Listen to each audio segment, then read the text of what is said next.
there. My name's Gabby, and my business partners always looked down on me. Now that our business is the top restaurant in our city, they're begging me for forgiveness. I've always been a quiet, timid girl, even when I was little.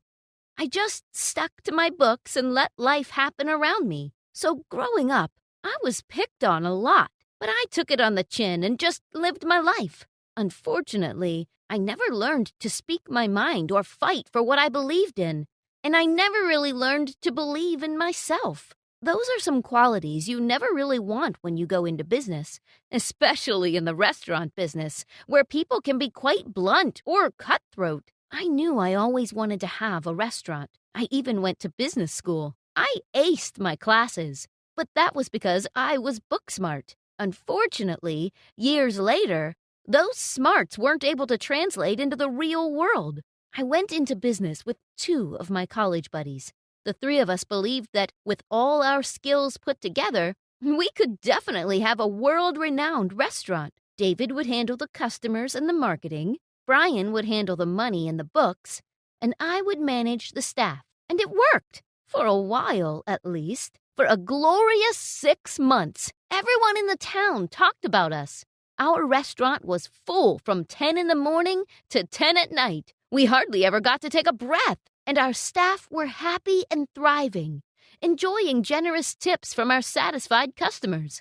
But the good times did not last long. Soon, 3 heads proved not better than 1, and the 3 of us started bickering. We fought about how to make the restaurant even better. David stopped showing up for work and started meddling with our chef's recipes. Brian got lazy too and started stealing money from the restaurant's account to line his pockets. And me? Well, what can I do? I could hardly have my voice heard. Those 2 have always had a much louder voice than mine. Even when I wanted to tell them that the changes they're doing to the restaurant are making it suffer, well, they wouldn't listen. You have no idea what you're doing, Gabby. Yeah, if you manage your side of things, everything would be so much smoother. Maybe you should go back to school and actually learn something instead of just memorizing books. Or just go make us a sandwich. That's what Brian and David always told me when I'd try to tell them that they're causing problems for the business. Soon, I too lost my will to actually want to do good. We let the business run itself, and we barely even went to work anymore. And before we knew it, the customers had gone. Nobody was coming into our restaurant anymore. The food became bad, the service even worse, and no money was coming in. Instead, we had to take out loans, and a year later, we were $900,000 in debt. Brian, David, and I used to be really close friends.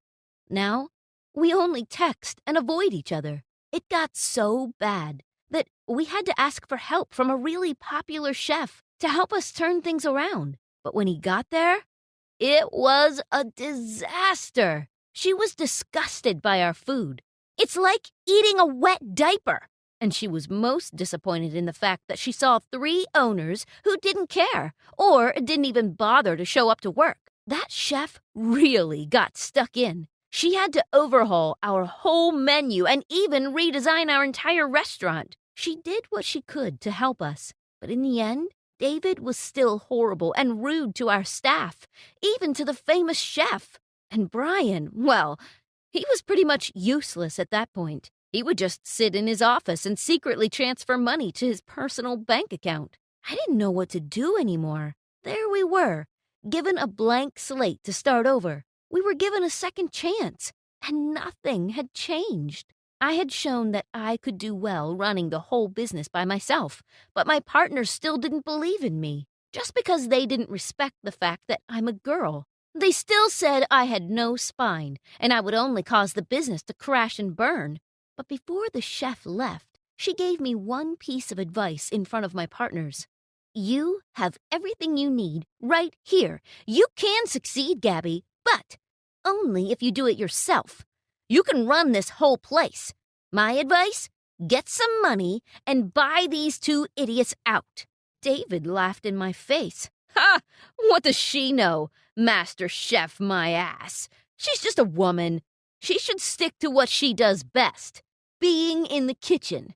David's right, you know. You can't run this whole business by yourself. You'll never be successful. You're too much of a pushover."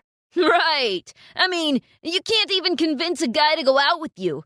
What makes you think you can convince this whole city that you can run a restaurant?" David was always bragging about the number of models he dates, just because he tells them he's a businessman. Little did both of them know, the whole thing was being filmed. The chef was actually filming a TV show, and everything my partners did and said were recorded. Months later, I did what the chef told me to do. I didn't care what it cost. I actually sold my house just so I could get enough money. I made Brian and David an offer they can't refuse. And they finally left. After they'd gone, I stayed at the restaurant. I lived there, 'cause I had nowhere else to go. All my stuff was in my car, and I would sleep in my office. But everything the chef taught us, I put into action. I treated my staff nicely. I motivated them, and I kept the same high standards for the food. The TV show aired, and customers came flooding in. It was a roaring success. At first, people only came because they saw us on TV, but then they kept coming back because they liked it so much. A year later, we're still struggling to tell people that we're fully booked. In fact, our waiting list is 6 months long now. We were soon getting awards, and we were named the best restaurant in the city. It was also only when I saw the TV episode that I found out the reality of Brian stealing from the restaurant. So one day, when they came in begging for their jobs back, I called the police. I knew Brian only came back because he saw that the restaurant was making so much money.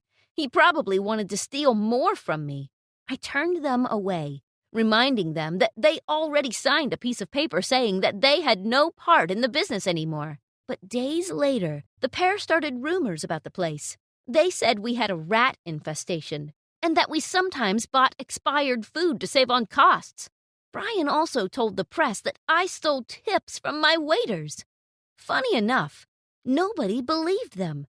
Everyone could see what they were trying to do, and all the scandal they tried to drum up only worked in the restaurant's favor. We saw even more reservations after that. But I couldn't just stand by and take their bullying anymore, especially when Brian, the actual thief, accused me of stealing tips from my staff. So I called the cops on him. I called the superstar chef who helped us and asked her one last favor. "Hi, chef. It's me, Gabby. I don't know if you still remember me, but I need your help again. Just this one time." "Of course I remember you, Gabby." The chef's TV show forwarded me the footage they got of Brian stealing from the restaurant, and I used it as evidence in court. Now Brian's enjoying his time in jail. I imagine he steals people's soaps in there. And David? Well, he kept coming back, begging me to let him be a manager or a waiter or a dishwasher. Just anything. Just any job will do. Please, Gabby, I'm begging you. We're buddies, aren't we? I laughed at his face. Why, David? Is it because you can no longer tell girls you run a successful restaurant? I'm bankrupt. I had to sell all my Rolexes. I need the job. Any job. I can clean the toilets. Oh, no thanks, David. I don't believe you've ever cleaned a single toilet in your life, and I don't want you to ruin them. Like you ruined your own life. Ah! These must be my boys. Just then, a group of supermodels came in through the door, all smiling and happy to see me. Thanks to the TV show and the restaurant's newfound popularity, lots of actors and models have been reaching out to me. They all wanted a tour of the place, and some of them even wanted to date me. I found it hilarious, too, that the girl everyone picked on for being shy and not being able to get a date now has an inbox full of invitations to dates. And it was funny, too, how David was right there to witness it. The guys all greeted me and planted a kiss on my cheek, and I couldn't help but laugh at the look on David's shocked face. See, David, even I don't need any bling for a guy to find me attractive. Maybe you're just doing it wrong. David wrinkled his face at me. You're gonna regret this. Oh, I highly doubt it, but I can't wait to see you try. With that, I closed the restaurant door on David's face and walked back in with my dates to my thriving, very successful business.